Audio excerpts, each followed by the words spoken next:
What emotion do you feel when you're going to approach someone you're very attracted to and there's an extremely high probability that she's going to tell you to disappear? Right, exactly, absolutely, because it's a real judgment, right? We're going to see a movie called Crumb where you'll see this in great detail. But it's a real judgment. It's like the best judgment is, well, I don't mind your physical presence, but your genes should definitely not survive another generation. Right, and that's sort of generally translated into, I think we should just be friends.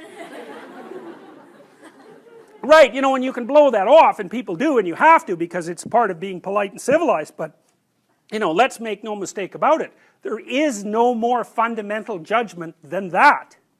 So, paralysis. And there's no shortage of men, I mean, who are absolutely terrified of women. I mean, I've had many of them in my practice, you know. I had one guy, he was so terrified of women he couldn't even talk to them on the phone. It's more common than you think. So, but it's generally manifested by men who no one cares about, so it's generally irrelevant. So, well, it's the case. It really is the case. I'm not kidding. They're low status men. You know, they're people that are generally regarded as losers, and there isn't anybody who really gives a damn about what happens to them one way or another, and there's a lot more men in that category than there are women. Women are in all sorts of, you know, social categories that cause them misery and distress, but that one seems to be predominantly male. One of the things I'm going to do when we talk about Freud is I'm going to show you this movie Crumb, which I just told you about, and it's a very rare thing because it shows you the world from the perspective of very intelligent male losers, and that's just not a perspective you ever see, because it's the winners that tell the stories about their life. It's like, who the hell cares about the life of a loser? But this movie is about a loser who became a winner, and you know, almost as an act of revenge, and it's great, great examination of the Oedipal complex. Remarkable. Women select men. That makes them nature, because nature is what selects. And so, you know, you can say, well, it's only symbolic that women are nature. It's like, no, it's not just symbolic. It's not just symbolic. You know, and the woman in some sense is the gatekeeper to not in some sense, is the gatekeeper to reproductive success. And you can't get more like nature than that. In fact, it's the very definition of nature.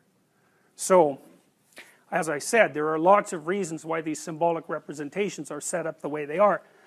Alright, so that's the great mother, nature. The queen, the matrix. The matrix is something from which all things form. Same root word as matter, mother, all the same root word. The matriarch, the container, the cornucopia, the object to be fertilized, the source of all things, the fecund, the pregnant.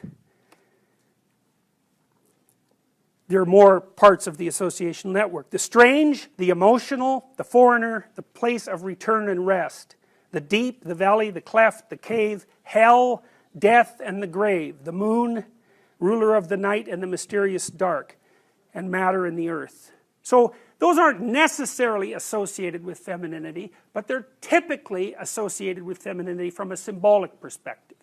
You know, so like generally, like a witch in a movie doesn't come riding out of the full bright sun at noon, right? That just doesn't happen because it doesn't make sense. It's a dark thing. And so if you saw that occurring in the light in a movie, you'd think, you know, what the hell's going on here? That doesn't make sense. And the reason it doesn't make sense is because it violates the complex, the symbolic complex. So those are female denizens of the underworld and hell. Very pleasant creatures. It's like Medusa with the head of snakes, you know. And if you ask, you know, why would a woman have a head of snakes in reference to a man? And that's really simple. I bet there are men here who know the answer to that. I don't know what you guys think about this, but I was pretty happy when I thought this up, and it took me a long time. So if you think about the world in Darwinian terms, right, it's a struggle for survival and reproduction, which are basically the same thing. Survival is you, but reproduction is the survival of your genes. So it's a survival issue over very long spans of time. Okay. What do we call the selection mechanism? Right, natural selection, right? It's nature who does the selection. Okay, so let me tell you something that makes female humans different than female chimps.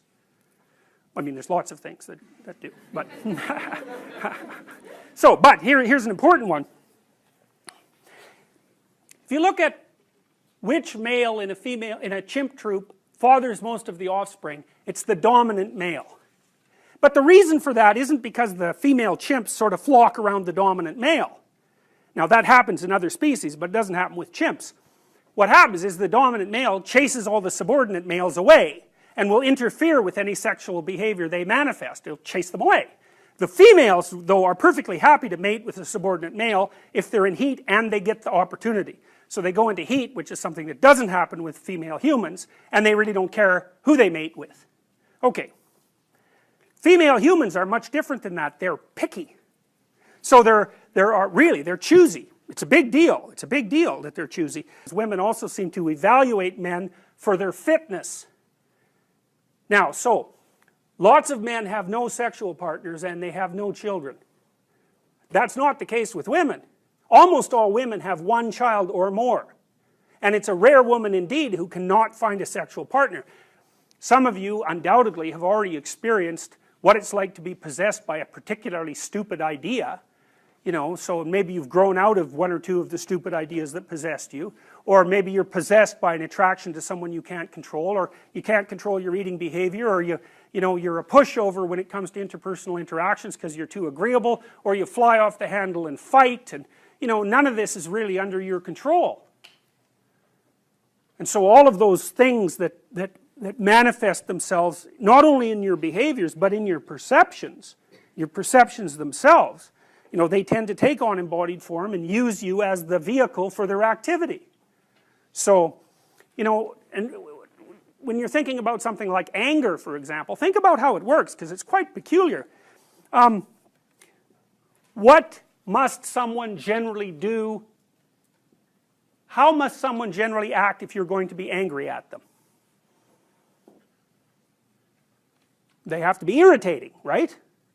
You know, they have to provoke you in some way. Well, the mere fact that you perceive what they're doing as irritating or provoking doesn't ensure that anyone else would have thought about it as irritating or provoking, or that that's what they meant, or that that's what's happening.